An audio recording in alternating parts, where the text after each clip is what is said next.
妻子意外难产，我却用雨衣包裹妻子冲出门外，接生婆都骂我是畜生，但他们不知道我这是在救老婆的命。无论如何，我都要保住妻子的生命。醒醒，顾十一，快醒醒！这声音是严梦婷，不可能，我的老婆严梦婷早在88年那个6月就死于难产了，一尸三命，不可能是她。妻儿三人成了顾十一永远的悔恨与遗憾。顾十一，你快醒一醒，我肚子好疼啊！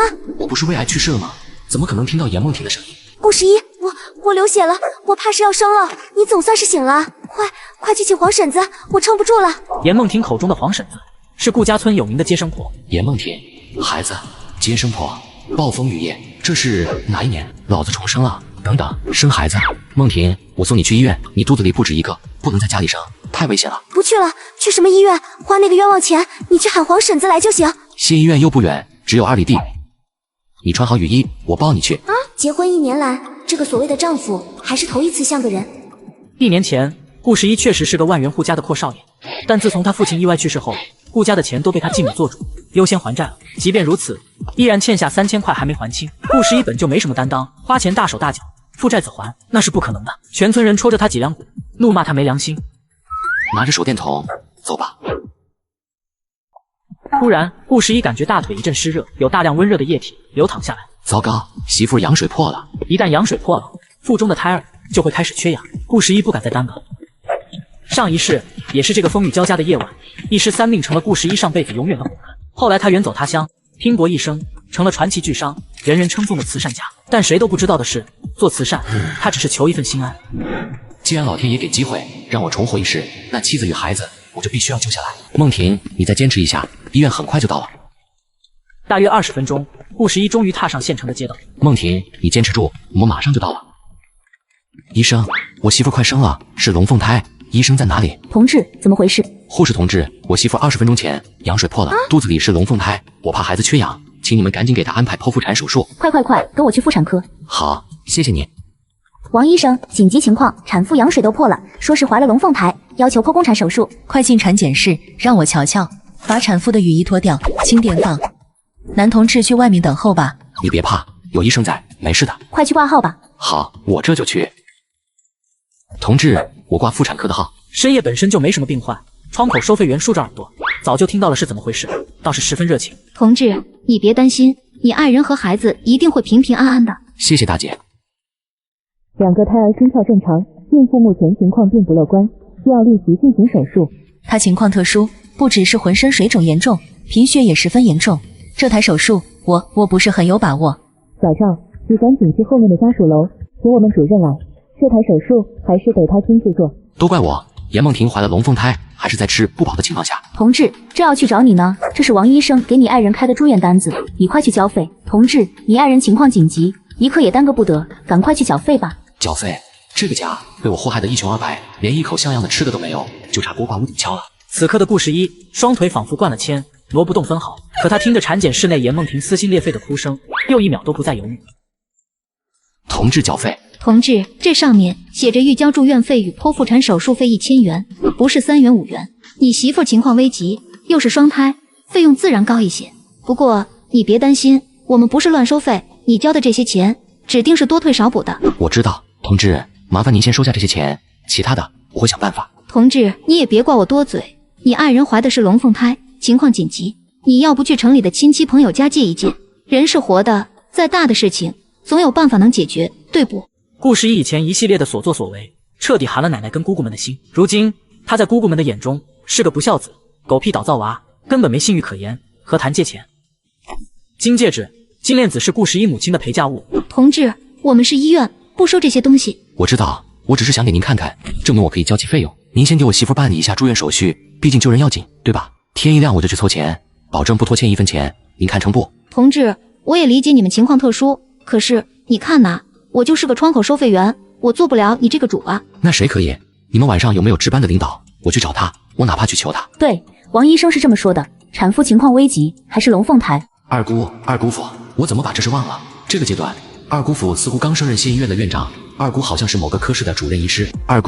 姑父。顾十一，你怎么在这里？瞧你这浑身上下怎么成这样了？顾香兰到底是亲姑姑。小赵说的龙凤胎产妇，该不会是你媳妇严梦婷吧？对，是梦婷。二姑父，她难产，二姑您快救救梦婷吧，再迟我怕出什么意外。什么？梦婷，快让我去瞧瞧。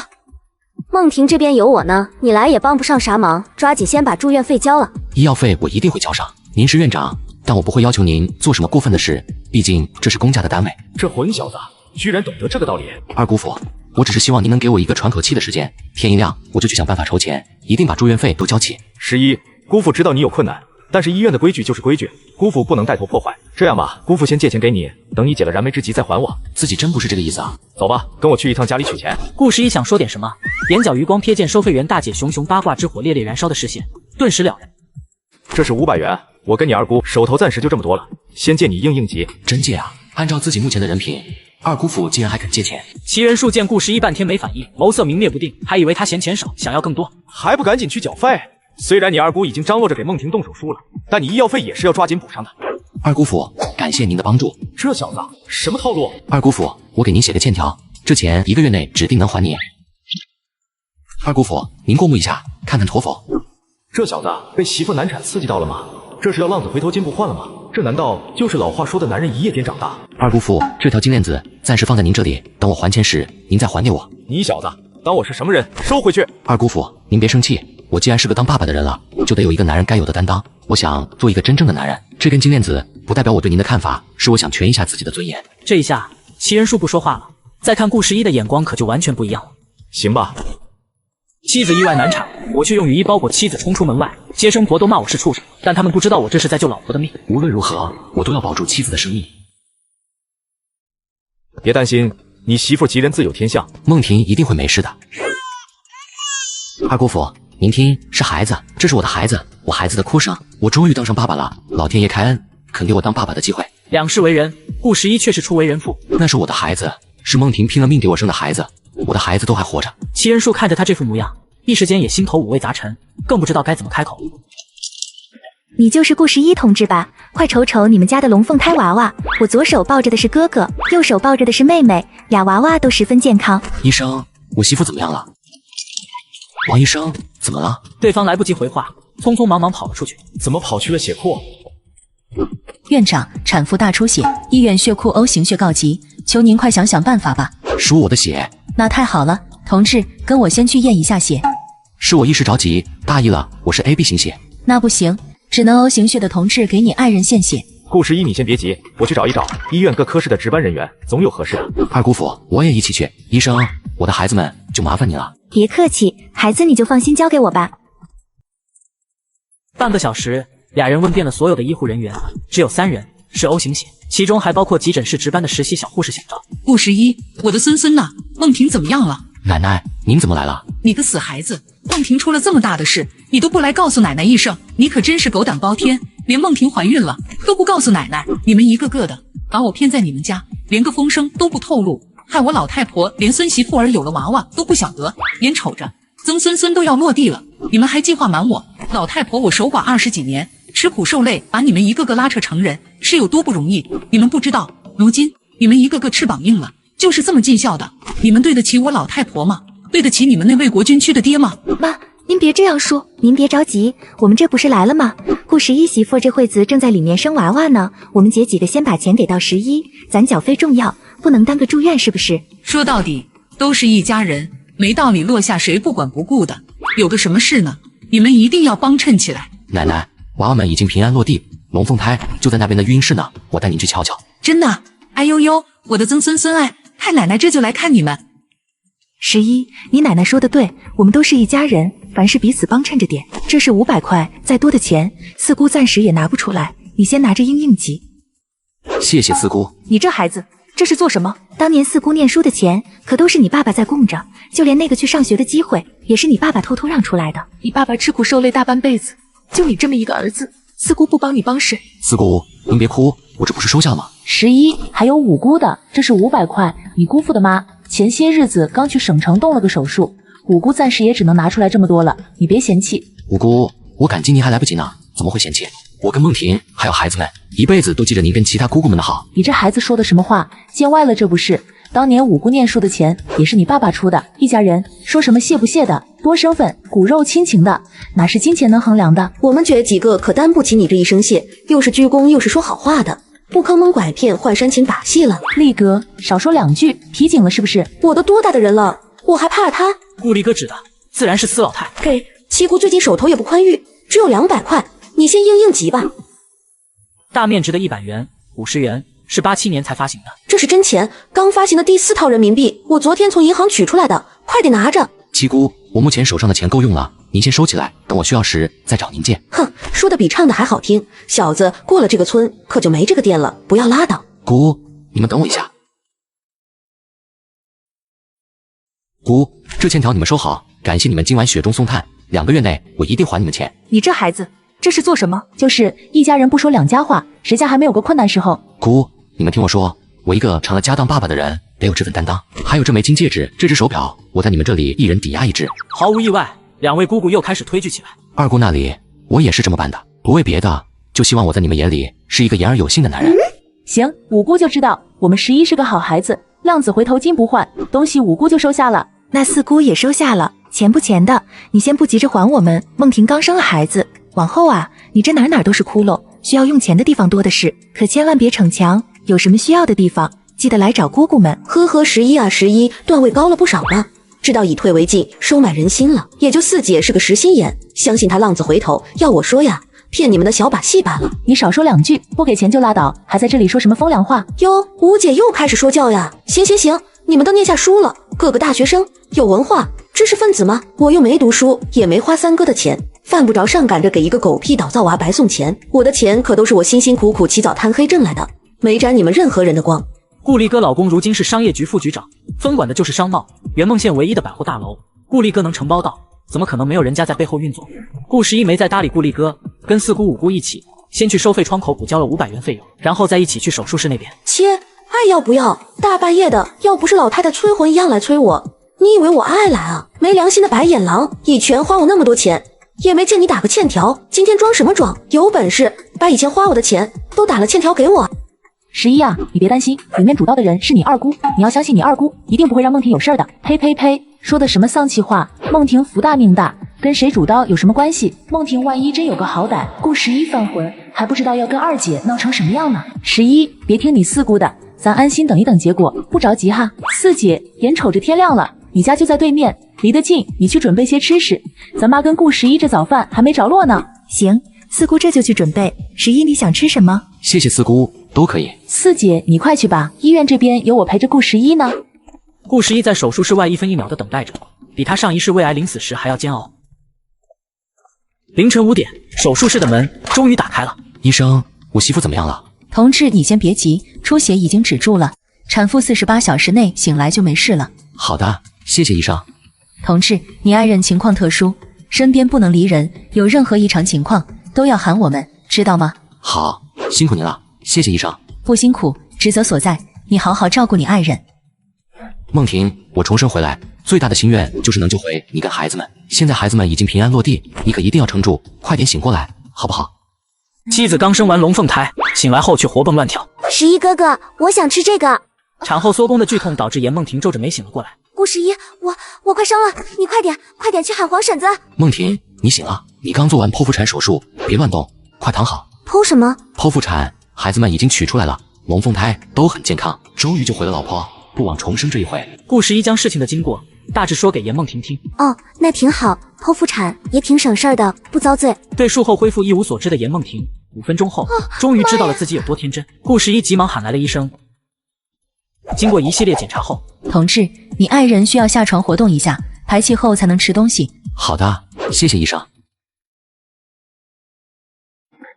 我伤口好疼，宫缩怎么还在继续啊？梦婷，你先站稳，走不走的，咱再另说。实在是太疼了。梦婷，你得自己走动起来，排了气才能喝水吃东西。就这样，两人蜗牛散步似的，来来回回在病房里走了10分钟。梦婷，走了这么久，一点想要放屁的意思都没有吗？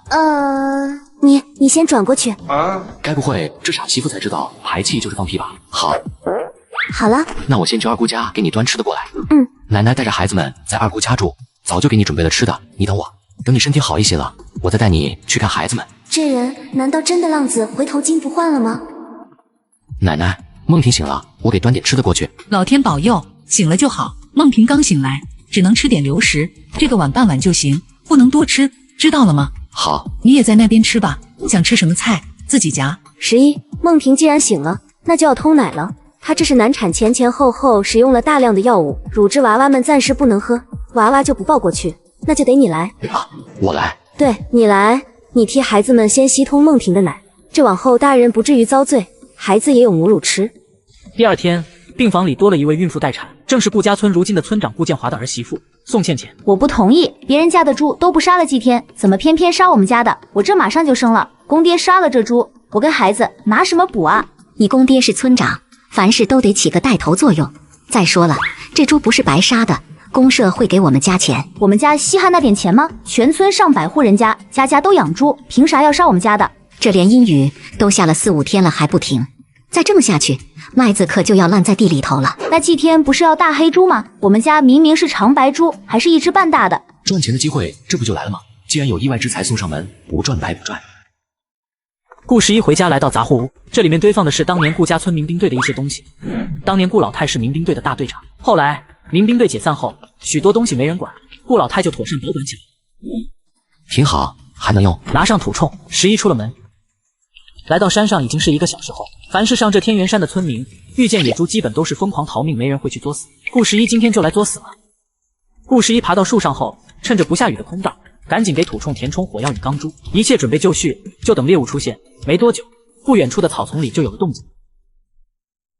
11顿时来了精神。雨停了，这是出来觅食了呀！这家伙得有300斤吧？大公猪啊！如此体型庞大的野猪，必须在极近的距离让钢珠击穿它的头部，才能将它杀死。野猪头也不甩，一路甩着尾巴吃了过来，停在顾11下方距离3米。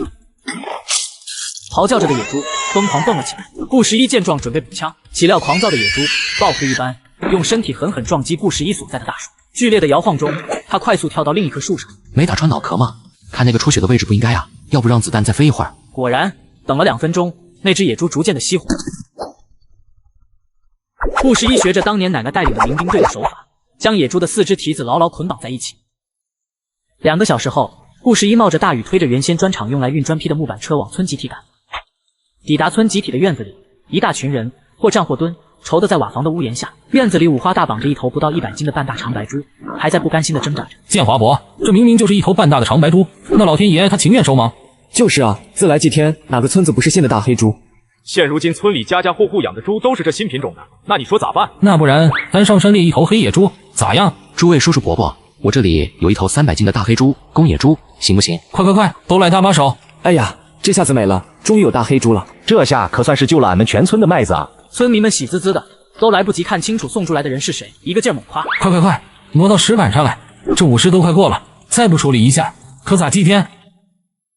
建华叔，顾建华是顾11父亲的发小，也是本家兄弟，更是胜似亲兄弟的关系。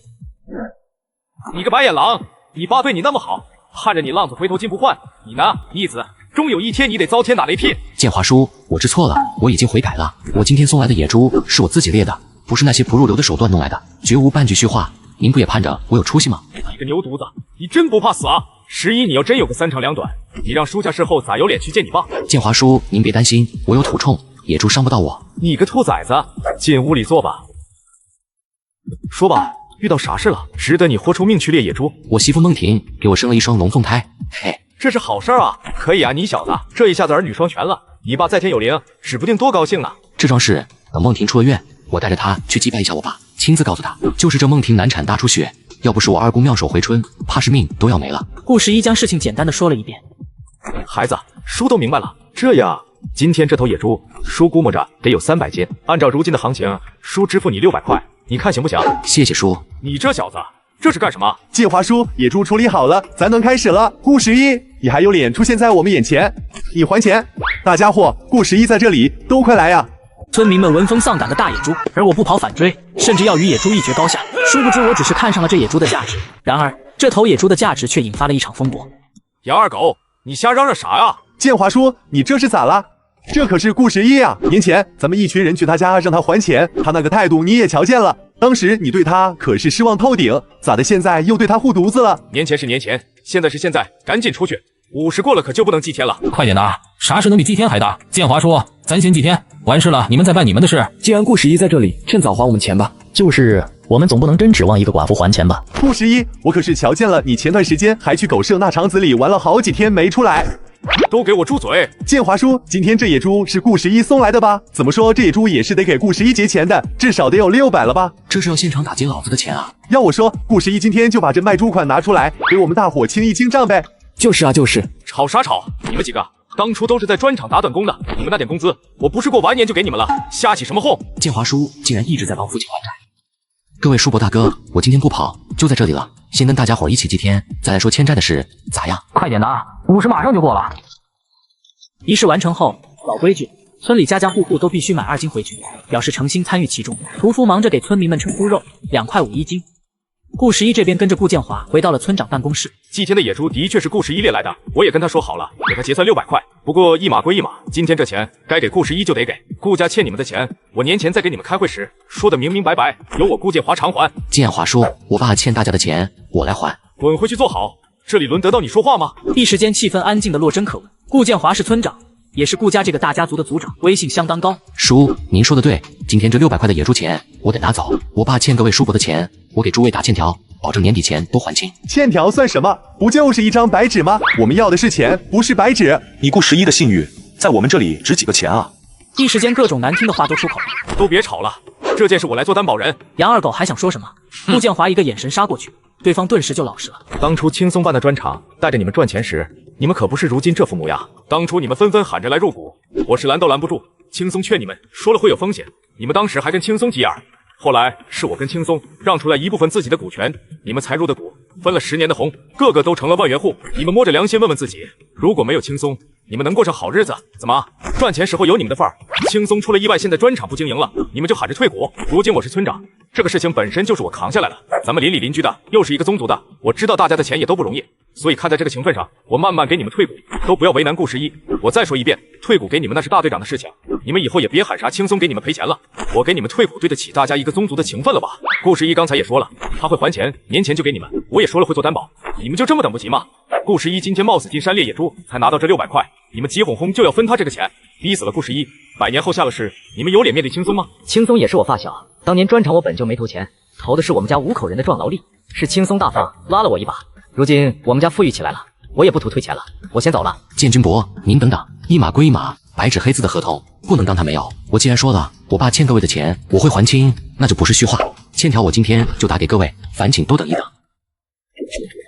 成，我看了没问题，就这么着吧。你起开，豆大的字不识一箩筐，搁这里装啥文化人？条子拿倒了。此话一出，众人哈哈笑了起来，气氛这才算缓和下来。接下来一切都顺理成章，顾十一挨个给大家写欠条。这是600块，一点一点。这有啥好点的？叔给的钱我放心。你个臭小子，顾十一终于像个男人了，肯担当了。今天我把欠他们的钱都打了欠条，我算了，一共是2600元。叔，您这半年来一直在替我爸还债，这钱还是得我来承担。臭小子，说的什么混账话？你爸跟我的交情，值得我出这些钱？这400元我也给您打个欠条。叔，您别激动，父债子还，天经地义。我媳妇娶了，孩子也有了，得做个顶天立地的汉子了，这钱还是得我来还。您入股那是您跟我爸之间的情谊，您跟我爸算，但是这400块是欠债，是您替我爸还的，这个钱必须我来还。听起来好像很有道理，可是究竟哪里不对呢？建华叔，您猜怎么着？今儿个这野猪除了下水，猪头猪体可是出了246斤肉呢，嘿嘿，您瞧这盒子里可是615块呢。顾十一啊，好小子，能耐了，猎到这么大一头大野猪，祭了天，这外面不止雨停了，还给咱村集体创收了。老王，按照惯例，那猪头是你的。建华叔，那些猪下水也给我吧。拿去拿去，胃那么大，也就你有办法做成好吃的。王哥，那猪肝能分我一点不？行家了啊，猪肝可是个好东西啊，补血消浮肿，不就一点猪肝吗？我不跟你抢，拿去拿去，都给你。臭小子，这是给媳妇要的猪肝，挺好，知道疼媳妇了啊。建华叔，您待会儿回去把这只猪体该给我红一把。臭小子，知道感恩了，要不你自己送去吧。别，你也知道我那些年犯浑，对红衣态度恶劣，实在是没脸见他。行吧，叔帮你带到。谢谢叔。乐天妈在家吗？是大鹏爸呀，快进屋坐，正巧赶上午饭了，还没吃呢吧？爸，红姨今天中午做的臊子面可好吃了，我妈去医院照顾嫂子了。你早上给我蒸的那馍馍跟石头一样硬，还好乐天来喊我了，不然我中午又要吃石头了。我忍，亲生的，村里杀猪祭天了，这只猪蹄给你的。这怎么好意思？快拿回去，倩倩要生了，留着给倩倩补身子。这次不是我给你的，是11给的。爸，你开玩笑呢吧？以前你想缓和红姨跟11哥之间的关系，一到逢年过节就假装是11哥孝敬红姨，送不少东西过来。今天这可是村里祭天，顾11哥会来祭天吗？这一次你还故技重施呢？闭嘴！死丫头，你懂什么？这真是顾11给你红姨的。村里祭天的野猪是顾11猎来的，我给了他2只猪蹄，他说让我带给你1只。万红看着那只猪蹄，整个人都开始恍惚，双手不停在围裙上搓着，眼圈都红了。你个天杀的牛犊子，又乱花钱了！谁让你买这么多东西的？俩娃娃跟2只吞金兽一样，你咋一点都不知道省着点呢？奶奶，我今天挣了600块钱呢。这么多，你抢银行了呀？那不能，我老婆孩子热炕头的，哪能干打枪毙的事儿？顾11言简意赅，说了这钱的来历。挺好，有种，有奶奶当年上山打鲲的风范。11呀，既然你赚了这么多，先把你二姑的钱还了吧。行，表弟在龙城念医科大，确实费钱。这100块你拿着，剩下的500奶奶做主，晚上就还给你二姑。好的。咱家的野马终于像个人了。我明明是个好吃懒做的负心汉，却每天都有人上门给我送钱，不仅低三下四求我帮忙，就连隔壁村的都来找我，甚至不惜支付给我一笔巨款。顾11拎着大包小包的东西，去感谢那3位给严梦婷献血的医生护士，以及1人1面锦旗。我们是医生，救死扶伤是天职，遇上那种情况，岂有见死不救的道理？顾11同志，你快别这么客气，东西都拿回去吧，倒是这面锦旗我就收下了。你好，请问小赵护士在哪？你找小赵啊，他是夜班，不过他3叔住院了，你去后面住院部找找吧。好的，谢谢。3叔，不是我说你，野猪祭天这种封建迷信的东西，您还真信？臭丫头，你闭嘴！念了点书，尾巴翘上天啊，还敢教训你叔？这不是我念书不念书的问题，您看看您，大雨天带着人上山，野猪没猎到，倒是先让他拱了。你住嘴！你是来照顾老子的，还是来训老子的？小妹，你别气3叔了，他也是没办法，咱赵家庄可是全县最大的村子，每年的公粮任务十分繁重，今年眼看要收麦子了。好家伙，这又来一单生意。这连阴雨哗啦啦的下，麦子都趴地上了，公粮交不上，3叔作为村长咋能不急呢？橙子，甭听你妹胡咧咧，抓紧紧带人再上山一趟。3叔，您自己不要命，犯不着把我哥也搭进去啊。赵娜怎么跟3叔说话的？哥，你们10个人去围猎，反倒被那畜生撵得满山跑，野猪没打着，3人骨折，7人轻伤，还要去吗？非要把谁的性命搭进去才死心吗？赵护士，我正找你呢。顾11同志啊，你找我有啥事吗？我是来感谢你的，前2天你给我媳妇献血，我早就想当面亲自感谢你来着，这不是一直没空吗？昨天我去山上猎了头野猪，今天总算是有空了，给你带点东西不成敬意，还请你收下。众人一听，顿时个个双眼放光。不用不用，救死扶伤是我们医护人员的天职，我毕业时可是宣过誓的，我还要感谢你呢。感谢我？为什么？鉴于我在这次危急救护中的良好表现，我们院长已经在开大会时特别表扬我了，下个月我可就转正了，你说我是不是得感谢你？姑娘，你可真是实心眼啊！一旁的赵3叔急得恨不得立马跳过来给赵娜一个暴栗子，可惜骨折的腿动不了。这有什么好感谢我的？那是你优秀，这是我特地去做的锦旗，你可不能不收。行，这锦旗我就收了。我们科室里除了我们护士长，别人还没有锦旗呢。小娜出息了啊，都收到锦旗了，给咱老赵家长脸了。小娜，快，请这位顾11同志坐下。谢谢3叔。小娜，快把那锦旗先挂到你们办公室去，3叔这里啥时候都能照顾。好嘞。嘿嘿，书房才听你说昨天猎到野猪了，可不是嘛，费了不少劲呢。顾11把顾家村需要野猪祭天却一筹莫展的事添油加醋说了一遍。可不是巧了吗？这老天爷注定的事儿呢，你想躲呢都是躲不掉的。你看啊，今天你不来，是不是就遇不上我们？可巧你遇上了我们，你说这是不是又一种天注定？顾11啊，不瞒你，3叔这腿就是上山猎那野猪时给伤到的。怎么回事？我们这些人带着家伙计划围猎呢，哪成想窜出来一头约莫400斤的。唉，老话说得好，5黄6月，容口夺食。这连阴雨再下去，那麦子怕是都要泡在水里了。顾11知道，明天下午开始，整个圆梦县的村庄就会陆续放弃。3叔，我给我们村猎的那头野猪可是按照1斤2块钱卖给村集体，您要是需要，我也按照这个价给您猎一头，怎么样？大侄子可太感谢你了。行，那我回去取一下家伙，你们出2个人帮忙拖猪。你俩带的啥家伙呀？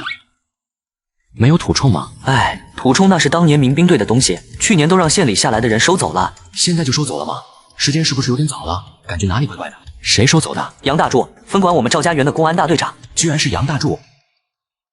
捕兽夹都放在这处下吧，得等野猪走过来才能让捕兽夹发挥作用，不然早早被夹，他得发狂乱窜，还不知道要窜到哪里去呢。走吧，上树。果然，想法就跟我们不一样。等了许久，雨停了，哼哼唧唧的声音自不远处草丛里传来。顾十一拿出土铳，开始瞄准野猪。顾十一为了速战速决，决定再补一枪。我靠，卡壳了！赵成，弓弩给我。三人骑在树上，生怕野猪冲过来，拱倒可就完蛋。顾十一只能密集的武器压制，一边拖延时间，一边威慑他不要过来。终于，野猪浑身是血，倒在了草丛里。三人一阵阵的心悸，莫名有种生死一瞬间的错觉。骑在树上，谁也不敢下去。足足等了半个小时，确定他死透了，顾十一才带头下来。接下来的一切就十分顺利了。兄弟，你是条真汉子啊！可不是，那野猪冲过来，在树下乱嚎乱叫，我魂都吓没了。顾十一兄弟，你是真冷静啊！嗨，我也怕，那不树上还有你俩吗？那种关键时候，我要是慌了，你俩有个好歹，我以后还咋见人？顾十一，你这个兄弟，我认了。对，我们这可是过命的交情了，往后有啥事儿尽管说，甭客气。行，大家以后都是兄弟了。顾十一在会计那结完账，喜滋滋回去给奶奶表功劳。万红正坐在沙发上，怀里抱着大宝，满脸笑意的逗弄着。顾十一进来，屋里欢乐温馨的气氛瞬间冰冻住。红姨来了。这么多年来，万红还是头一次听顾十一喊自己红姨，一时间愣住了。你红姨来看看梦婷跟娃娃呢，你红姨是一片好意，你可别犯浑。放心吧，奶奶，我知道怎么做。红姨，喝杯水吧。哎，谢谢。万红接过来水杯，心头五味杂陈。哥，我也要，我如今可是当姑姑的人了，快给我泡红糖水。哥，你这不够意思啊，娃娃都生了，也不说通知我们一声，要不是我心里惦记着你们，我能绕这么大一圈，费劲打听消息吗？行，都是哥不好，给你们赔不是。下午放学你再过来，咱一家人一起吃顿猪蹄，咋样？好嘞，这可是你说的啊，不许变卦。我妈炖猪蹄可是100好手，今晚的猪蹄让我妈来，你是不知道。昨天你托建华叔带给我们的猪蹄，我妈温火慢炖一下午，晚上回去可是让我美美吃了一顿。顾老太这才知道，顾十一竟是有心了。再看顾十一时的眼光，不由得欣慰极了。哎呦，姥姥照顾2个小崽子，拔得不行呀。奶奶这是希望严梦婷出院后我们搬回去住啊。行，都听奶奶安排。别人天天萝卜白菜，而我家却是顿顿红烧猪蹄吃到撑。大姑家的孩子为了能蹭上饭，每天放学都先来敲我家门。哥，开饭了吗？下午5点来到五姑顾秋菊家。哥，你终于来找我玩了。先去写作业，不写完不准吃饭。如今已经是县委办公室主任的毛一鸣，总是一副不怒自威的模样。11快做。11不会是来借钱的吧？打2斤五花肉回来，我晚上烧一桌好菜。五姑、姑父，你们先别忙，晚饭你们不用留我，奶奶还等着我呢。还有红姨和乐天。你红姨去医院看梦婷跟孩子了吗？不得了，听这意思，顾十一跟继母冰释前嫌了。对，中午去的。我昨天带了一只野猪蹄子回去，今晚炖猪蹄，一家人吃个便饭。有猪蹄，我也要去吃。妈，你都好几天没炒肉给我吃了。哥，你快带上我。写你的作业去，写完就让你跟你哥去，让儿子跟去打探下情况也好。好嘞。毛元超主打一个批量生产，2行单词飞速被抄写出来。五姑，我今天来主要是替奶奶看望一下毛奶奶，顺便把借您的500块还您。这才几天就有钱了啊！你这孩子急什么？你媳妇儿跟孩子重要，我们不急着用钱的。还不急，奶奶天天去诊所输液，你们总说钱紧巴巴的，最近连肉都不买了。快，把钱收回去。你姑父说的对。五姑，你收起来吧。你这孩子别犟，梦婷可是剖腹产，还在住院呢吧？你花钱的地方多着呢，你快拿回去。姑，您别吵了，推来推去的，元超都被我们吓到了。我是3岁小孩吗？还别吓着小孩子。您把钱收起来，我这里还有呢。11啊，你这哪来这么多钱啊？您放心，都是正经路数赚的钱，凑巧猎了2头野猪，卖了1400。顾十一将事情简单讲述了一遍。那就好，瞧着你会过日子了，五姑替你爸欣慰。我也不小了，再不挑起家里的担子，算是怎么回事？哦，等我一下。给，都在这里了，快收好了。那行，五姑、姑父、奶奶他们还在等我呢，我就先走了。哥，带上我啊！作业写完了。那必须的。妈，您检查一下，一门都没落下。你倒是快啊！不过我讲猎野猪的事，确实花费了点时间。然而，顾十一一眼瞄到语文本上的作文题目时，禁不住嘴角抽了抽。你大爷，这熊孩子，作文内容直接写的表哥天元山猎野猪啊！行吧，吃完早点回来。好嘞。一鸣，上次我回来跟你说顾十一不一样了，你还不信？今天亲眼瞧见了吧？变化很大。快瞅瞅，你儿子写的天王盖地虎，这都什么？我刀呢？姥姥，我来蹭肉吃了。皮猴子，闻着香味来的是不是？那可不，我可是千里眼、顺风耳。我看是狗鼻子吧？来，看我天王盖地虎。奶奶、红姨、姑父，你们先吃，我去给梦婷送饭。去吧，这都6点了。11，你坐下吃，我去给梦婷送饭吧。红姨，你们吃，我去照顾梦婷方便一些。让她自己去，自己的媳妇不得自己上心点。咋了？心情不好吗？别人吃好吃的，把你馋到了是不是？才没有。哎呀，怪我，应该早点过来喂你的。讨厌！尝尝红姨的手艺，炖猪蹄可都是胶原蛋白，对你的伤口恢复有好处。我喂你吧。老天爷啊，她居然要丈夫喂！顾十一，我自己吃饭吧。你靠着别动，说了我来喂。这浓情蜜意的。奶奶说等你出院了，我们回去家里住。哦。严梦婷一想到孩子们要跟回去受罪，严梦婷的心里难受极了。红姨说家里养了好些母鸡，顿顿让你有肉吃呢。老母鸡炖汤可滋补呢，能帮你快速恢复。你是说我们跟红姨一起住吗？对，有红姨跟奶奶一起帮忙照顾你跟孩子，我才能没有后顾之忧的赚钱。我以前混蛋，对不住你，也对不住红姨。往后你跟孩子、奶奶、红姨、乐天他们就都是我的责任了。严梦婷听到顾十一说的话，长久以来压抑的委屈突然涌上心头，汹涌澎湃，化作眼泪夺眶而出。别哭，你敢掉一颗眼泪，我就亲你一下。吓死了好吗？妈，你先进去，我把笑笑的课本给他送过去。其实顾乐天是要给顾笑笑送答案。顾笑笑是个学渣，基本靠抄顾乐天的。万红刚打开院子门，身后突然窜出来一个人。谁呀？红红，是我，二狗呀。你想干嘛？你这不明知故问吗？我还是那句话，你只要从了我，你家男人欠我的钱，咱一笔勾销。嘿，你做梦！大鹏爸不是说了，要带你去找他。你还不知道吧？你那个便宜儿子顾十一，一个人把债务扛下来了，整整400块，他亲手写下的欠条。你觉得他那混子样能有钱还我吗？红红，你只要从我一次，我就把这欠条给你。只要破了一次例，我就能要挟你今后无数次。拐角处，顾乐天早在听到杨二狗说话时，就赶紧踩着车子飞快跑出去。妈妈名声重要，这事不能声张，绝对不能找村里人帮忙。一旦事情传出去，以妈妈的性格，必然要寻短见。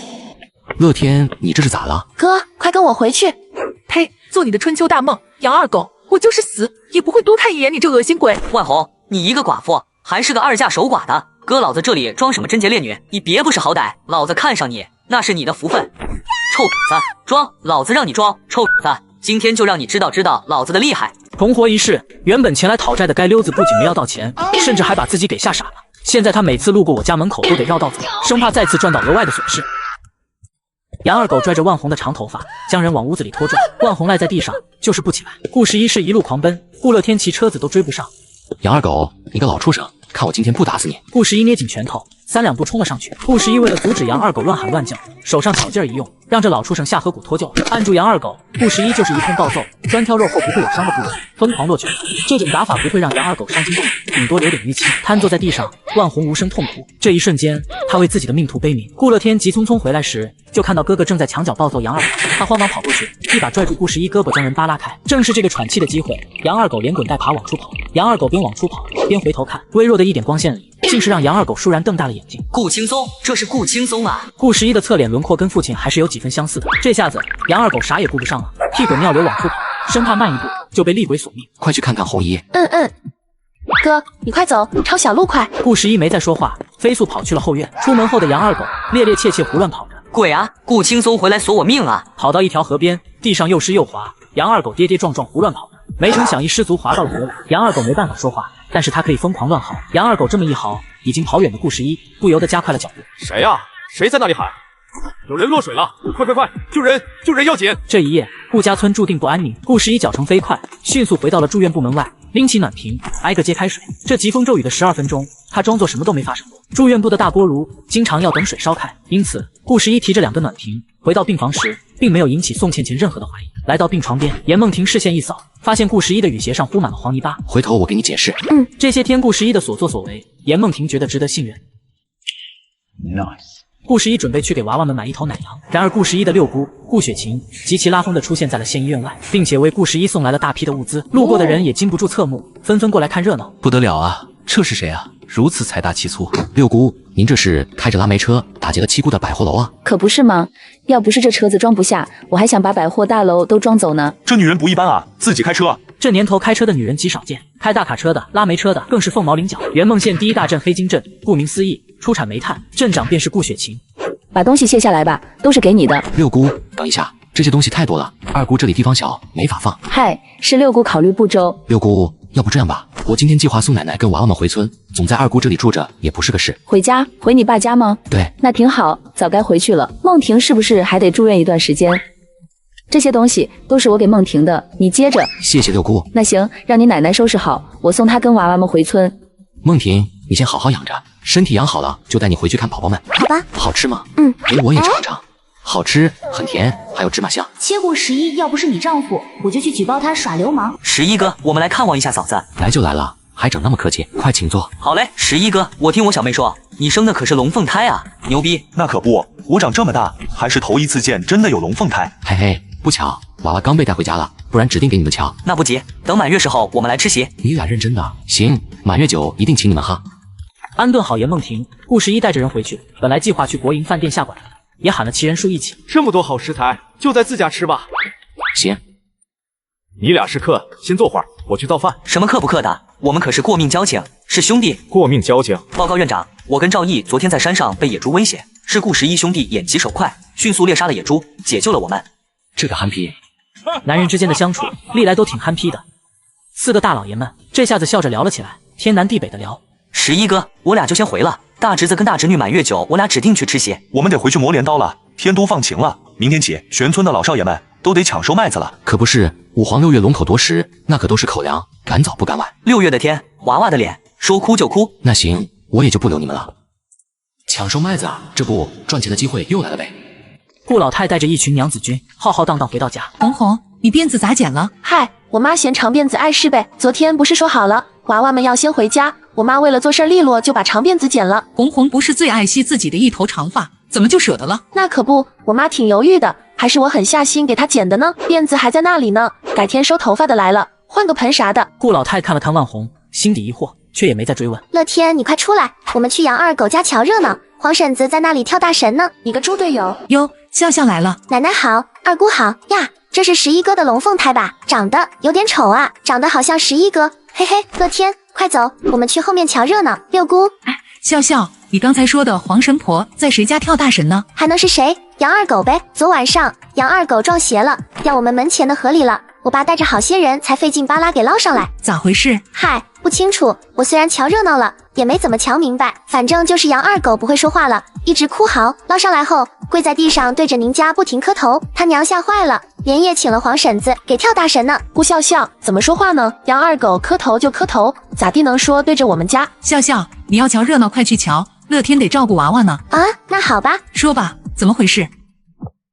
顾十一给严梦婷送完饭后，就飞快地赶回家。幸好赶上了，六姑还没走。顾十一回来了，吃饭没？红姨，我吃过了，你别忙了。奶奶，我回来了。什么情况？顾十一看了看顾乐天，又看了看红姨。得，事情没能瞒过奶奶的火眼金睛，只要奶奶不问，打死不承认。饭后，顾雪琴着急回去，顾十一连忙跟上。哟，臭小子，啥时候开始黏我了？六姑，我着急忙慌回来，就是找您的。说吧，啥事儿？六姑，你们那里不是有个黑金镇基金社吗？是有了，我号召镇上那些煤老板联合搞的。我这不是信用社贷款，怕人家不批嘛，并且审核时间太久了，所以我想着从你们那基金社贷个款，我有正经用途的，绝对不是胡花钱。信用社的贷款2厘钱利息，我们镇上的基金社可是5厘钱的利息，你确定要吗？当然要，何况有六姑给我撑腰，那不是稳妥吗？你倒是会算啊，贷款做什么？买拖拉机、收割机，明天开始我要去赵家庄赚收割麦子的钱。嘿嘿，行啊，有头脑。铁面无私的镇长出面给我担保，竟叫我想要多少随便填，我却仅仅要了2万，业务员都惊呆了，觉得我在侮辱镇长的面子，怀疑我是不是数学没学好。顾十一跟着六姑来到基金社办公室，小宋，给我1张贷款单。好的，镇长。这是我大侄子顾11，他想贷点款，你抓紧点给办了吧。顾雪琴填写好担保人签名，转手递给顾十一。想贷多少钱自己填，我还有事就先走了。果然，这很六姑。这好像是头一次见镇长做担保吧？同志，您在这个地方签名。我会，谢谢。手续办理好后，宋社长看着顾十一填写的2万元，很是无语。镇长的担保居然就值2万吗？时间来到下午5点，顾十一已经揣着2万现金来到了县城的农资公司。哟，顾十一，你怎么来了？稀客啊！这位营业员是七姑顾力哥的嫂子，在这工作也是顾力哥给安排的。郑姨，我来买农机。郑彩娟知道顾十一是个什么熊样，心下有些诧异。行呀，想看看什么机械？我要拖拉机。行，跟我来吧，都在后院呢。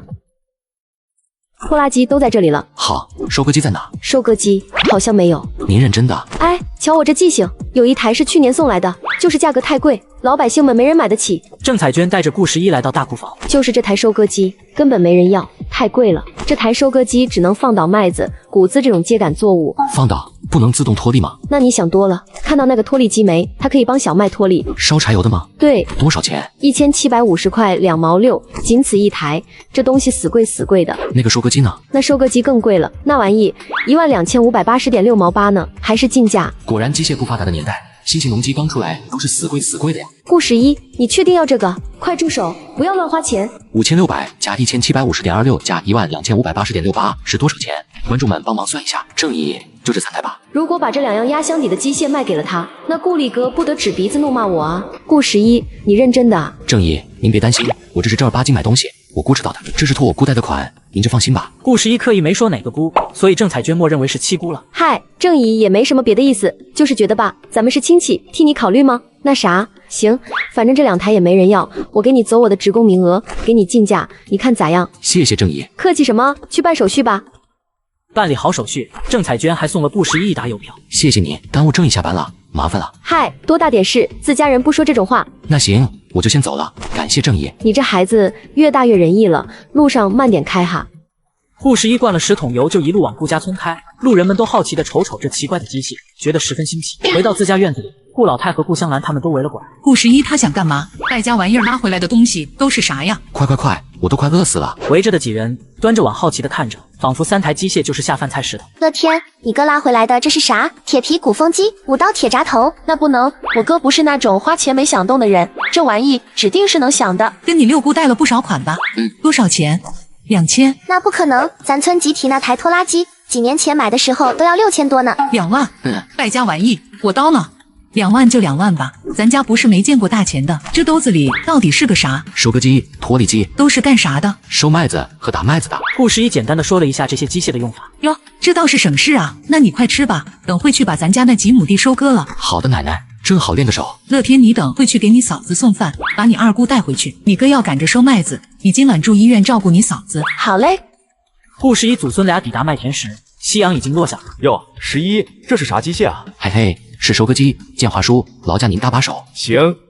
顾11按照说明书很快就安装好了，一路顺利收割，20分钟收割完。此刻田埂边上已经吸引来了一些村民，越聚越多。这机器就这么一会儿就都放倒了。好家伙，不得了啊！千手观音啊！叔，您家那几亩地我也给您一并收了吧。机器轰鸣声太大，顾建华没听清，胡乱点点头。但见顾11那台收割怪兽轰鸣着杀入了顾建华家的麦田，待到他回过神来，好家伙，1/3都收割完了，小子，树镰刀都磨好了，明天早起割麦子。顾奎跟笑笑都在家，1天就割完了。然而顾11听不见，还以为他在催促自己。叔您放心，天完全黑下来前，我指定给您都放倒。你俩真是好听力啊！顾11这边放倒麦子后，将拖拉机开上岸。顾11，你给我家的也收一收呗。行，1亩地20块。叔，您家多少亩？那人顿时垮下来脸，不愿意了。旁边听到的人也有些欲言又止，终究没能张嘴。顾11也没等回话，先回去卸收割机了。顾家村人口不多，家家户户没多少亩田，所以没必要用到收割机。顾11的目标是赵家庄，圆梦县奈良第1大村。等顾11再返回来，麦子已经码好在斗子里了。走，回家。晚饭前他家麦子还在田里呢，这回竟是已经拉回去1斗子了，我乐得逗啊！麦子全部拉回来后，顾11就从回家把拖力机推了过来，后面万红抱着一大捆蛇皮袋子跟着。你快回去看着娃娃们吧。集体大院的钱会计帮忙接上了个灯泡照明。钱会计，谢谢您了。嗨，客气啥？你那是啥机械啊？脱粒机。我勒个豆，还有此等法器！没多久，顾建华拉麦子来到晒谷场，跟着一起来的还有他媳妇刘春花、次子顾奎。至于顾笑笑，也跑来医院陪嫂子来了，就为了躲农活，不想面对要命的割麦子。婶子，你快回去歇着，我来吧。没事，接麦子谁不乐意看呢？11，你这脱粒机出工咋收费的呀？建军伯，这个按照钟头收费，1个钟10块钱。顾11心里清楚，不是他要问，是后面的人要问。两家人忙到晚上12点，麦子全部脱粒，整个晒谷场就2朵蘑菇。重回80年代，我带着钢铁侠套装来到隔壁村，正当村民们感叹神奇之时，我却掏出了一副蛤蟆镜。台风牛马来得好啊！早晨6点，顾11准备出门去赵家庄收割麦子。吃食给你放后面了，中午回不来，你就将就对付一下。好的，奶奶，你回吧，我走了。这小子真是彻底转性了，真好啊！喂，通知一下，县里气象局的干部来咱们村了，有点要紧的事要给老少爷们讲一讲。赵家庄的父老乡亲们，我是县里气象局的气象员文海。今年咱们赵家庄仍然是我局重点帮扶的村子。昨天连阴雨刚过去，可喜可贺，大家都开始抢收小麦了，这很好。但是国家气象局连夜发布下来最新消息，台风牛马3天后在我国下市登陆，牛马将会带来再一次全国性的大范围降雨。大概1周后，我们圆梦县也会迎来一次大范围的降雨。父老乡亲们，请大家尽快抢收麦子吧。顾11当然记得这个事，前世这一场大降雨让赵家庄的麦子遭了殃，一路直奔村集体。顾11来到赵家庄村集体外，文干部辛苦你了，每年往我们村跑，风吹日晒的。不辛苦，为人民群众服务嘛。赵家园可是县里的那辆模范村，县里领导十分重视，交代我务必做好组织上交代下来的工作。唉，这连阴雨昨天才放晴，今天已经26号了。今年麦子收割实在是太迟了。赵三叔，过11啊，稀客啊！三叔您这伤筋动骨100天的，今年割麦子不用下地了，羡慕啊！老话说得好，男怕割麦子，女怕生孩子。我就是懒筋抽了，不想割麦子了。给你介绍一下，县里气象局的干部文海。文干部你好。臭小子，叫叔。你们认识？文干部跟我七姑父是表兄弟。三人寒暄一会儿，顾十一切入正题。三叔，我来给你们赵家园收麦子。干部家的大侄子来体验生活了。您看我今天可是带了全套农机设备来的。顾十一说着，将人带到拖拉机斗子跟前。这个瞧见没？收割机1个小时至少收割15亩地。我勒个豆，你吹牛逼呢吧？那不能，像你们赵家庄这种一马平川的麦田，我1个小时能收18到20亩。哟，真有这么牛逼？还怕个球的台风牛马啊？叔，您再看这个拖地机。顾十一简单一通介绍。顾十一，你小子不错啊，这东西我去年上省城学习时，人家那边好多村子都普及了。顾十一啊，快，开出去，让三叔开眼。好嘞。赵三家的田并不远，很快就开到了。十一吃饭没？来吃点呢。谢谢三婶子，我吃过了。您快喊哥嫂们吃饭，我正好把这些麦子收割了。十一哥，你咋来了？给你家收麦子，瞅哥这收割机，机械肌肉微风过。那必须微风。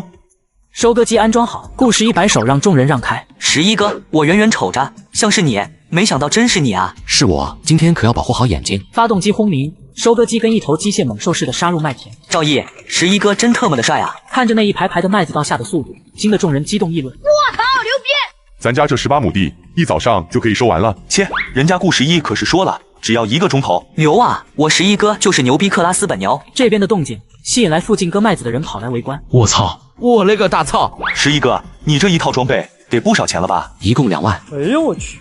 难怪这么好使，果然是大团结垒起来的玩意，响一声都是钱啊！顾十一没继续说，掉头继续收割。赵三本来计划阻止的，但是聪明如他，早知道顾十一是来干嘛的。文干部，你在省城考察时，人家那里的收割机都是咋收费的？1亩的25块，拖力机暗中投算15块。1亩地可以出产800斤左右的麦子，如今的麦子价格2毛钱1斤，1亩麦子能卖160块左右。他身后的其他人也在心里默默算账，自己请收割机划不划算？1个小时10分钟，赵三家的麦子全部收割完毕。这地绝对不止18亩。顾十一啊，辛苦你了，我都算了，18亩，1亩的25块，一共是450块。叔，1亩地20块，拖力机1个钟头10块。他声音很大，刻意说给留下来不走的那些人听。众人一听，莫名有种超出心理预期的惊喜感。小伙子，去我家吧，我家30亩，我现在就给你钱，600块是吧？哦，哟呵，这是个有钱的主啊！荣哥，你等等，我先给顾十一把钱结了。我着急回厂里呢，当然越快越好。荣哥，我知道你大忙人，毕竟罐头厂几百上千号的人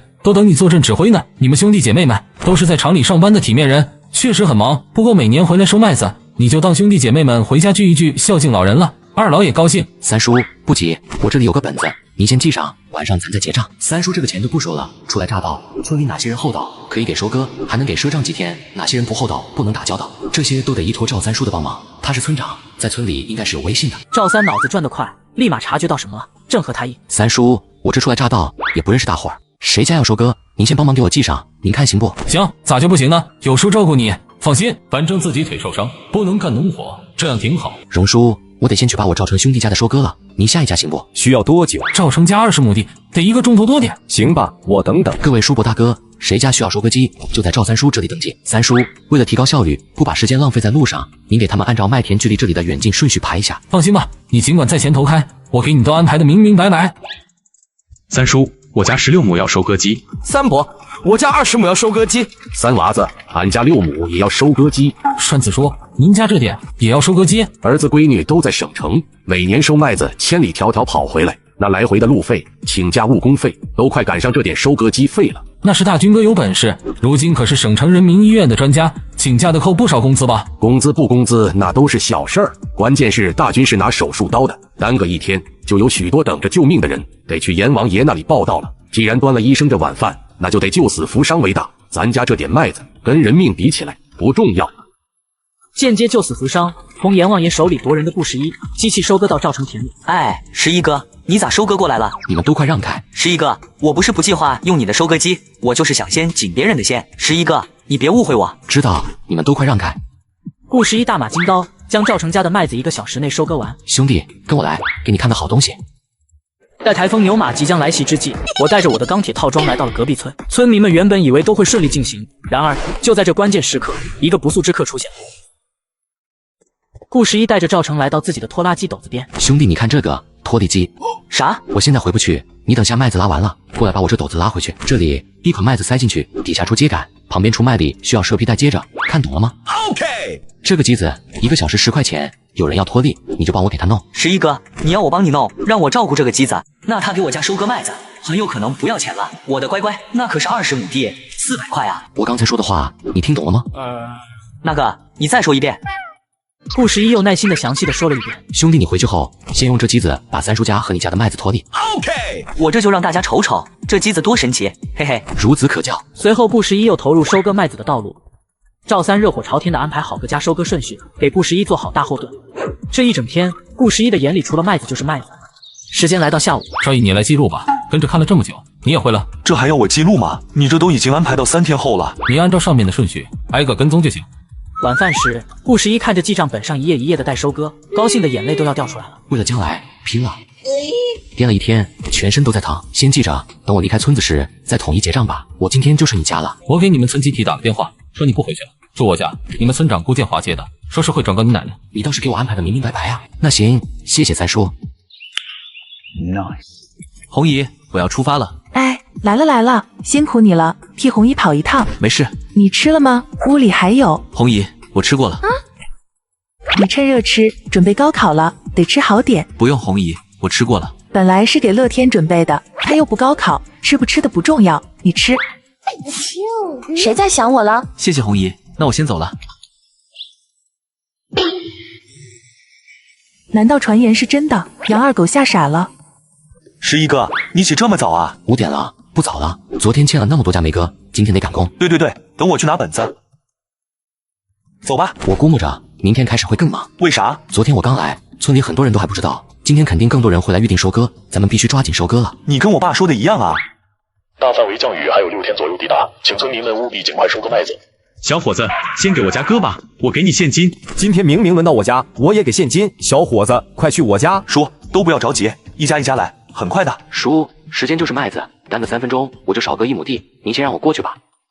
顾奎抵达住院部时，顾乐天正在院子里早自习。奎哥，你来给倩倩嫂子送饭了吗？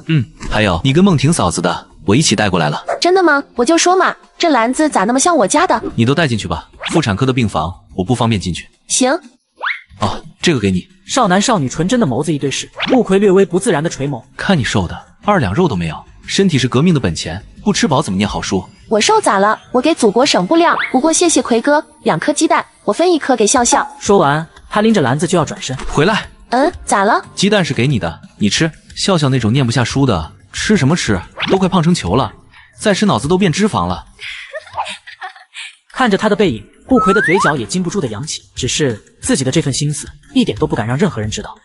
顾11这边一切都很顺利，直到中午吃饭时，来了一位不速之客。卧槽，赵猪娃，是猪娃爷。顾11一听这口气，预感也十分不好。看来这不仅是个极品，还是个极品中的战斗机啊！老爹特地交代，最难的就是赵猪娃，要我遇到了一定小心应对，实在不行就让人赶紧来喊他。爷，您吃饭了吗？没呢，我孤家寡人，哪像你们，老婆孩子热炕头，割麦子都有人送饭。翠花，快给咱爷盛一碗。呀，对不住了爷，今天带来的都分完了。送个饭都抠抠搜搜的，算好的1人1碗啊，多1根面条都不给吃吗？让人家外人瞧了，还不得笑话咱老赵家吗？为人处事一点都不大气。主人家的小儿子虽然只有5岁，但是好赖话听得懂，气得紧小拳头就要上前。快去喊我爸来。好。大义吃着呢。哎，爷，真的是怕什么来什么。你跟前这小伙子就是顾11吧？爷，我是顾11。看你对我这么热情，一定想割我家麦子吧？爷，您家麦子多少亩？不多，也就10亩。这个赵猪娃说自己孤家寡人，却有10亩地，这不是很奇怪吗？爷，您家麦子大概多高？大概1尺高吧。呵呵，猜到了，还真是呢。别人家的麦子高度都快到人腰部了，一对比，赵猪娃家的根本就是没长好。爷，您家那麦子的高度不能用收割机，我这机子收割流程比较高，您那麦子估计只能割出来1半高度。爷，这种长度割倒在地上都收拢不起来。赵猪娃一听，顿时不说话了。呵呵，让你啥便宜也来占。嗨，小伙子，你这不是说笑了？捡麦穗不至于，你尽管给爷收割，其他的你不操心。我要是给你收割了，你到时候不仅跟我赊账，还会赖我损坏你麦子，我找谁说理去？不是不给您收，真不能收，别到时候给您把口粮都糟蹋了。顾十一头也不回，继续收割下一家。围观等待收割的群众，个个在心里拍手叫好。顾十一这小伙子仁义聪明，拎得清。人群外的赵三悄悄拄着拐杖溜了。大后天下午3点开始，谁家要收割？我家要收割机。一时间，人群疯狂拥挤起来报名。哪个瘪犊子踩老子脚？在台风牛马即将来袭之际，全县都指望着我的收割机，连县领导都亲自登门求助，希望我能挽救全村的粮食。小子，这题怎么解？先这样，再这样，最后再这样。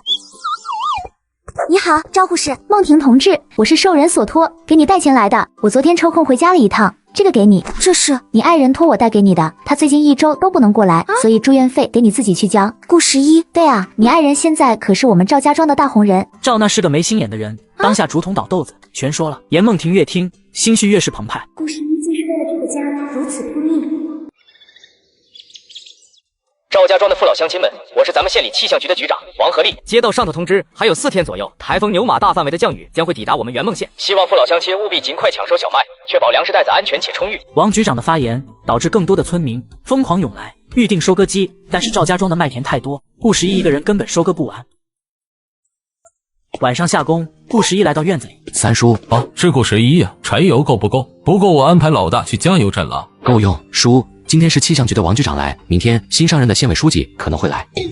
啥？叔，以我的推测，这位勤政爱民的新官肯定会重视赵家庄。你想啊，你要是上面去年刚派下来的新官，别人手中年年都丰收的赵家庄，到了你手上就发生了严重的自然灾害，这算什么？这算政绩完犊子了。三叔，这位新官是上面派下来的，如果真出事了，他的工作报告里可以汇报自己人生地不熟，工作没彻底上手，顶多被记过1次。但是到了三叔你这里，那就是革职查办了。三叔，为了全村百姓的粮食袋子，你明天就积极动员起来，让那些麦子已经入库的村民都别闲着，快去给那些需要割麦子的搭把手，哪怕是村集体补贴给人家一部分工钱，也要全村动员起来。您事后还可以去线上诉苦，申请拨款来弥补这一笔割麦子支出费用。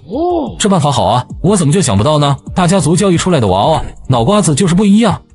第2天一早，赵三就来到广播室。大家注意了，下面说几个重要的事。还有3天，大暴雨就会过来。气象站的领导说了，有可能会提前下雨，也有可能推迟1、2天下雨。无论怎样，咱都不能心存侥幸，只有麦子入仓才是最妥帖的。可不是，麦子不进仓，睡觉都不能踏实。我这就算收回来了，没晒干，我还不是着急上火啊。虽然这几天有顾十一的收割机，没日没夜给大伙收割，但是只有他1台收割机，根本忙不过来。村里的老少爷们儿，自家麦子已经收割完的，有空就给着急的邻里搭把手；来不及收割的乡亲们，出点钱请清闲下来的人给你搭把手。在这里我表个态，凡是搭把手给人收割麦子的，工田村集体补贴1半。老少爷们有需要就来村集体登个记。顾十一这边风风火火继续收割麦子。赵一哥，我爸说麦子等不到后天了，你把我家的那个登记划掉吧。行，赵日天，是你家吧？对，是我爸。可以了。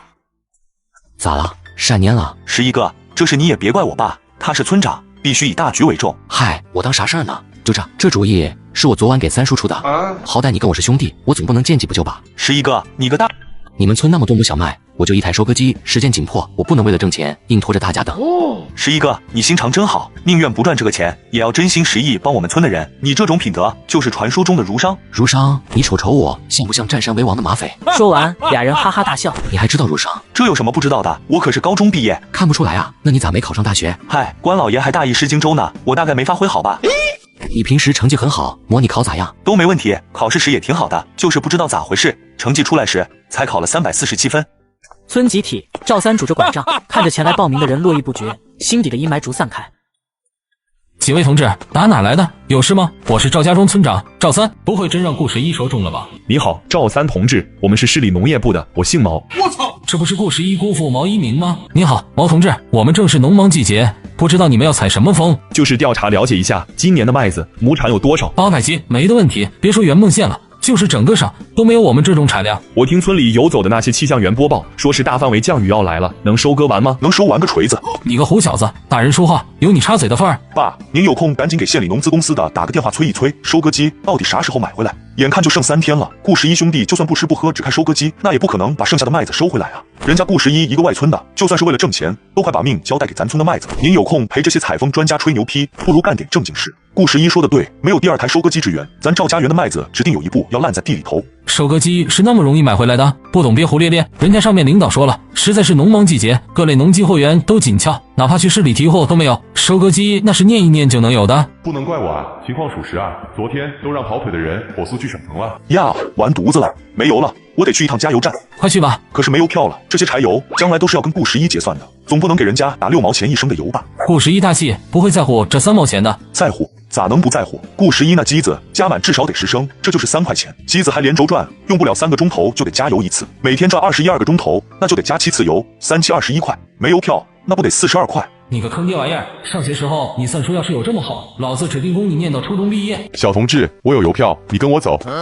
小同志，我是咱们圆梦县的县委书记李富民，这位是咱们县里农机局的原局长，你放心跟他去，不止邮票，收割机、脱粒机都会有的。小同志，时间不等人，快走吧。腿伤怎么回事啊？骨折了。赵三同志是位勤恳踏实的同志啊，骨折了依然奔波在第一线。应该的。有什么困难尽管提。就是村民们帮忙别家收割麦子是要支付工钱的，我答应了大家，要替主人家给割麦者补贴1半的工钱。李书记，您看我能不能申请一下，这笔款项由上面下拨？当然可以，不只是这笔款项，咱们老百姓请收割机的钱，县里也都可以补贴1半。收割完成后，你尽管带收割机师傅上县里来结算。好嘞。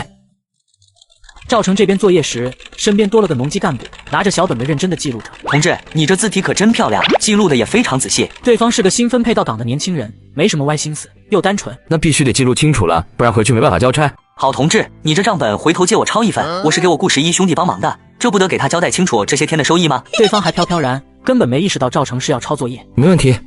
刚生完30斤的大胖小子，媳妇就想回到大学完成学业，奶奶不仅全力支持，还要我拿出全部家当交给老婆保管。你想让我成为留守丈夫吗？顾11回来了，哥，你可算回来了。小丫头片子，一边去。梦婷跟孩子们怕着凉，你先别进去，一身的冷气。知道了，奶奶。怎么站门口？等你。小妮子想我了是不是？在医院里一直在想。你个牛犊子也不害臊，说了别急着进去，你咋还抱上了？哼！嘴上说着想我，多亲一会儿都不行。看好了，我给你掏个好东西。这是。奶奶，你进来吧。你个孙子！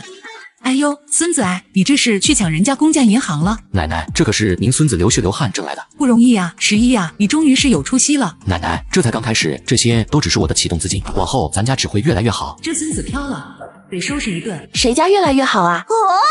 哇，哥你抢赢银行了？媳妇儿想啥呢？想上大学。严梦婷的话一出，空气一瞬间安静了。嗨，上学肯定是要上的，你那么好的成绩，咋能埋没了你？奶奶当初答应的你就不会食言。大学那边，你大姑不是给你办好休学了吗？等娃娃大一些，你尽管去上学。哼，这妮子是在怪我呢。媳妇儿，从今往后家里的钱都给你管。啊，梦婷，这是你男人赚的钱，都是你的，他赚钱，你管钱，天经地义。媳妇儿，你放心，你大学念的是财会专业，就算你不去，我也得送你去。时间来到晚上。媳妇儿，钱是死的，我是活的。媳妇儿，你不觉得抱着我比抱着钱性价比更高吗？我才是那个会赚钱的呀。啊，对对对。梦婷，给我3500，我去把欠债还清。哦。媳妇，你是属鼠的吗？不是啊，我属猴的。给，这里是4000，多出的500你给红姨吧，我把后院的母鸡都快吃没了。好。顾11来到顾建华家。他爸，你倒是快点啊！倩倩都要生了，让笑笑带你去，我就不去了。大鹏在矿上回不来，你一家之主，你不去怎么行？婶子这是要去医院啊！恭喜添丁，婶子你们先去，我找叔有点事，等会我送叔过去。哎，好。啥事啊？一点小事，就是麻烦叔大喇叭喊一喊，我还大家伙的钱。你小子可以啊！谢谢建华叔。嗨，客气啥？那走吧，我送你去医院。不去，顾鹏那臭小子让我在亲家工前抬不起头。咋回事啊？怂娃不学好，还学人家包二奶，真是把我们老顾家的脸都丢尽了。顾建华把事情大概的跟顾11说了一遍。叔，听我一劝，医院还是要去的。大鹏老丈人是我六姑父的亲哥，当初这门亲事可是我六姑保媒，两家都是亲上加亲的，再大的事都能坐下来好好谈。大鹏这件事，我总觉得有蹊跷，我会亲自去一趟。哦，对啊，我怎么没这么想，就觉得亲上加亲，没脸见人家了。走走走，快去医院。顾11送完建华叔就来到了四姑家。顾11来了啊，来就来嘛，还带什么东西？没啥好东西，就一些瓜果给你们尝着鲜。去卧室关上门，先把卷子写完。11啊，你在赵家庄的事在咱们县里可是都传开了啊，好样的！四姑父，您快别笑话我了，这家伙太累了。我今天来呢，主要是还你们钱的。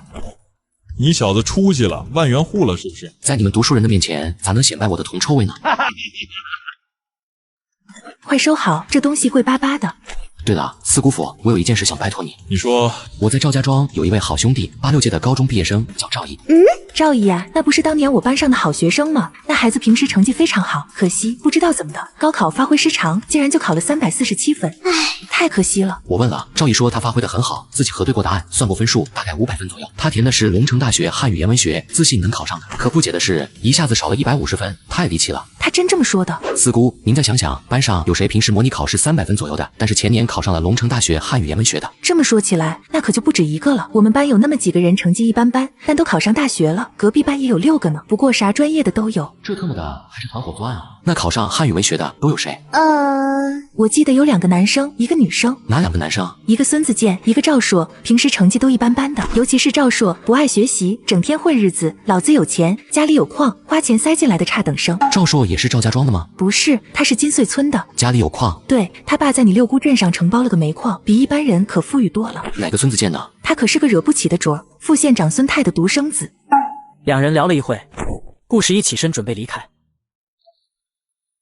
姑父，你有话就直说吧。水太深，不是你能管的。谢谢你，我心里有数，不会乱来的。你大姑是龙城大学教授，你联系她，从那边着手。顾十一提着东西来到医院。建华叔，怎么回事？说是孩子太大，生不出来。生不出来就剖腹产呗，大人孩子都少遭罪。啥是剖腹产呢？就是生不出来就请医生给剖腹产，大人也不至于那么危险。那就剖腹产，快剖。叔，早上走得急，忘了把钱还您。别推辞，剖腹产住院花钱多，你快收着。行，那个欠条等回去就给你。嗨，我信得过你，丢灶台里替我烧了就行。叔，我去一趟黑金镇找找顾鹏。那太好了，叔，谢谢你。放心吧，您就安心在这里等着抱大孙子吧。宋倩倩，让你每天在我媳妇跟前嘲笑她剖腹产恢复慢。好兄弟的老婆怀了大胖小子，本是家庭喜事，但他却在外偷偷包养2奶，在家庭与道德的双重危机下，我准备给他好好上一课。顾十一来到黑金镇找顾鹏。十一哥，你咋来了？胖子，你媳妇在医院给你生孩子呢，走，跟我回去。倩倩生了，男孩女孩？自己去看，跟我走。咋的？你还真在这里包2奶了？家里红旗不倒，外面彩旗飘飘，当年哥发下的宏愿，你倒是抢着替哥实现了呀！别墨迹，抓紧跟哥回去，人家倩倩可是要给你生大胖小子的。大鹏，家里来客人了。丽珠，这是我好兄弟顾十一，这是我女朋友韩丽珠。胖子，你要点脸吧，还耍个鬼的女朋友？顾十一是吧？我奉劝你懂点分寸，免得大家都难堪。毕竟大鹏现在是我男人。领证了吗？合法的吗？我们是真爱，不需要那一张纸。胖子，哥是真没想到，你居然是这种口味。你骂谁呢？你特么算哪根葱？敢在老娘这里指手画脚？韩丽珠，你别太过分，我十一哥说的哪里不对？你不就是个出来卖的？顾鹏，你特么不清楚吗？老娘跟你时候可还是清白身，那层膜都还是你捅破的呢。你特么提裤子不认人，竟敢这么说老娘！老娘肚子里还怀着你的种呢，你竟敢帮着外人欺负我！胖子，这婊子骗你的，她没怀孕。你特么胡说八道什么？老娘明明就是怀孕的，都3个月了。胖子有老婆，也有大胖小子，需要你一个婊子给他生吗？胖子，你是怎么确定孩子是你的？万一是别人的呢？你可就是个大冤种了，喜当爹。十一哥，丽珠跟我时确实是清白之身。那次我在卡拉 OK 里替领导挡酒，喝醉了，第2天床单上不是有那啥吗？有血。这货指定狗血武侠小说看多了，女人第一次大部分都不流血好吧？孕检过吗？检过，把单子给我。十一哥，我亲自带丽珠去县妇幼检查的，错不了。胖子，这是尿检单子，你就没带她做个抽血检查吗？啊，还需要这样？尿检如果想动手脚的话，也是很容易的。走吧，上妇又再去检查一遍。我不去，他一定是想骗我去医院，把我们的孩子拿掉。韩丽珠，你好好跟我说，你肚子里的种究竟是不是我的？当然是你的啊！既然是我的，去做个检查怕什么？顾鹏，你就来了个兄弟，胡说八道了几句，你就敢这样怀疑我？别他妈吵了，还嫌不够丢人？十一哥，你开车。行，上车。这怎么才显示怀孕8周？不对啊，1个半月前检查都怀孕6周了啊！兄弟，回家多吃点核桃。十一哥，我就知道，认你当我老大准没错。2位同志，这里是医院，请勿大声喧哗。韩丽珠都跑了，你拿着她孕检单傻兮兮的做什么？顾鹏来到病房。顾鹏，你个 ABC 还敢来？你们打吧，这事是我不对。闹啥闹？这是医院，想干嘛？爸，这个 ABC 该打，他干出来的事根本就对不起倩倩。刚子，别胡说八道，倩倩还在病床上呢，你是诚心气她吗？小子，你给我等着！谁对不起我？没啥，倩倩啊，你刚动完手术，医生说了要注意休息。事情十一哥今天帮我查清楚了，并不是你们听到的那样，具体情况等会儿跟你们解释吧。媳妇儿，出息！大老爷们哭啥子哭？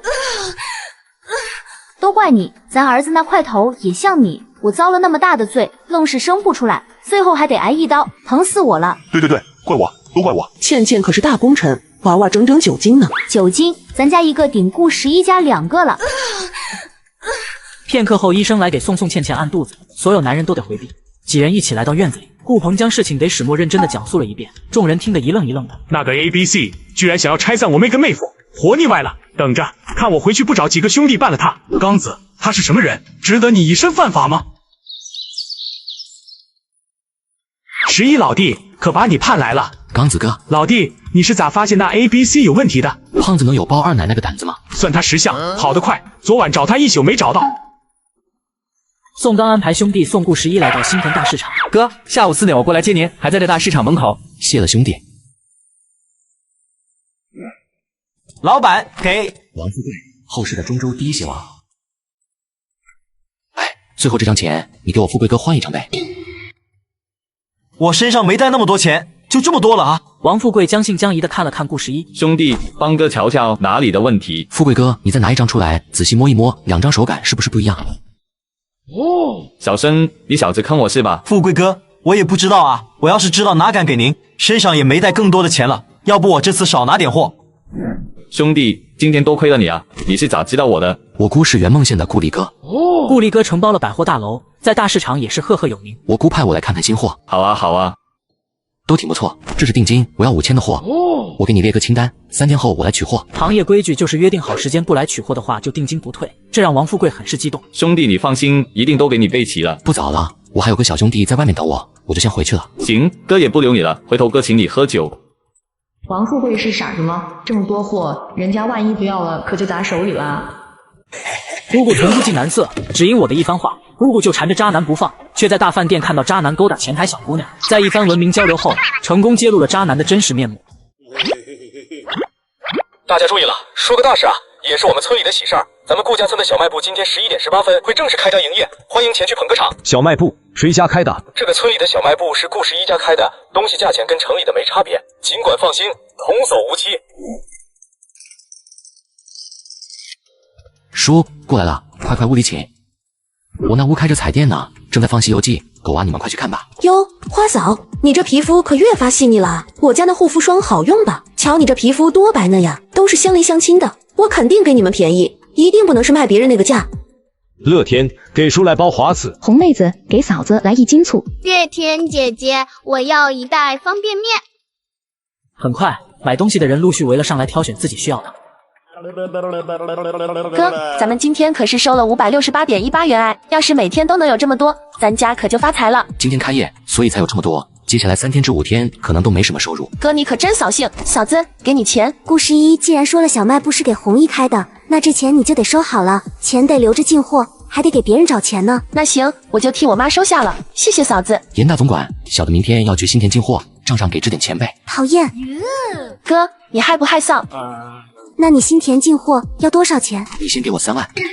3万？3万就3万吧，咱家租柜台铺货多嘛。嘿，我就知道我媳妇明智。宋云鹏再次送顾11来到新田大市场，王富贵坐在鞋堆里焦躁不安，等得花都谢了。富贵哥，吃点东西吧。谢了，彩萍妹子，我不饿。顾11，顾老板，11兄弟，你可算是来了。来晚了，富贵哥对不住啊。你来了就好，只要你来，哥这颗心可算是放进胸腔里了。快来瞅瞅哥给你准备的货。好，顾老板来了，来瞅瞅我家的鞋子呗，保管比王富贵的物美价廉。去，你们一个个的心思真黑。不带这样的啊，我可是收了定金的，别想截胡。兄弟啊，为了给你配齐这些货，我可是2天3晚上连轴转啊。今早8点我刚赶回来，就为了等你啊。我等啊等，兄弟啊，知道了，5000的货我都要了。点货，这些都是按你要求进的货，还有你说的那个高仿鞋，果真在你偷偷告诉我的那个地址，你瞅瞅这钩子。富贵哥，江城那个高仿鞋厂的地址你可不能说出去啊！为啥？你要是说出去了，这个市场里的商户都去进货了，你还做什么独家买卖？兄弟，还是你脑回路好使，还真是独家买卖啊！圆梦县无论谁来找你拿货，都不能给这些高仿鞋，知道不？你放心，哥都懂。你回去也是独家买卖，哪能让他们抢了你生意呢？